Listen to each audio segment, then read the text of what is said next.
Israeli প্রধানমন্ত্রী Netanyahu ঘোষণা দিয়েছেন তিনি নিউ ইয়র্ক সফরে যাচ্ছেন। আইসিসি গ্রেফতারি পরোয়ানা থাকা সত্ত্বেও এই সফর রাজনৈতিক উত্তেজনা তৈরি করছে। নিউ ইয়র্কের নবনির্বাচিত মেয়র মামদানি আইসিসির ওয়ারেন্ট প্রয়োগের প্রতিশ্রুতি দিয়েছেন। নেতানিয়াহুর এই ঘোষণা আন্তর্জাতিক কূটনীতি, আইন ও রাজনৈতিক উত্তেজনায় এক জটিল পরিস্থিতি তৈরি করছে।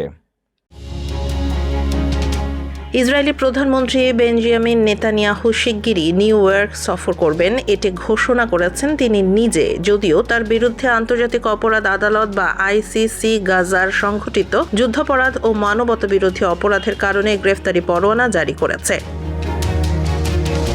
নিউ ইয়র্কের নবনির্বাচিত মেয়র জোহরান মামদানি আগেই প্রতিশ্রুতি দিয়েছেন আইসিসির গ্রেফতারি ওয়ারেন্ট কার্যকর হবে। তবুও নেতানিয়াহু সফরের বিষয়ে দৃঢ়। তিনি বলেছেন, হ্যাঁ, আমি নিউ ইয়র্কে আসব।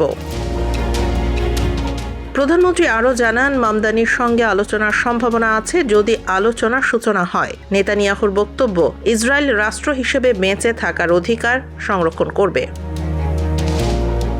গত নভেম্বর নির্বাচনে জয়ের পর মামদানি একাধিকবার জানিয়েছেন আইসিসির ওয়ারেন্টভুক্ত যে কোনো নেতাকে গ্রেফতার করতে নিউ ইয়র্ক পুলিশকে অনুমতি দেবেন। নেতানিয়াহু কিংবা রাশিয়ার প্রেসিডেন্ট পুতিন যেই হোক না কেন, আইসিসির ওয়ারেন্টের বিষয়টি আন্তর্জাতিক রাজনীতিতে নতুন উত্তেজনা সৃষ্টি করছে।